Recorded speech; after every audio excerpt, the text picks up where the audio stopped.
How's it going, everyone? This is Guide to Everything. In today's video, I'll show you on how you can make a moving background in Geometry Dash. So basically, the first thing that you want to do is to just customize the background the way you want to. To make things easier, I'll just go ahead and customize my background this way. Now, of course, to make things easier, you can copy and paste your background and again. And if you want to get creative, you can just go ahead and basically make this as unique as you want. But in my case, I'm fine with setting it this way. Just to make things easier, we are going to use a single element.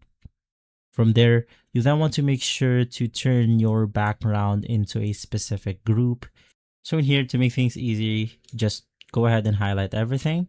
Click on edit group and then just select a group one, or if you have a group one already, you can just select something like any other groups right here.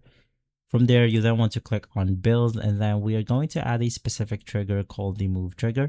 So I'm going to place it under where my character will spawn. So it's going to be on this specific area right here. Now, of course, from there, just click on your move trigger, click edit objects, and you want to make sure to lock the X into your player, and then you can choose how fast it will move. So in my case, I'm going to select something like 0.31.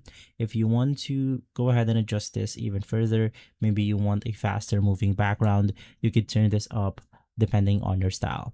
But the most important thing here is to just turn the move type into something like infinite or an absurd number. And lastly, you want to turn your target group into the group IV of your background. So in here, you can also add an easing effect if you want to, but in my case, I'm fine with this one. And basically from there, we will have this moving background effect on our Geometry Dash level. Of course, you want to make sure to adjust the background so it fully completes your level, but that's how you make a moving background in Geometry Dash.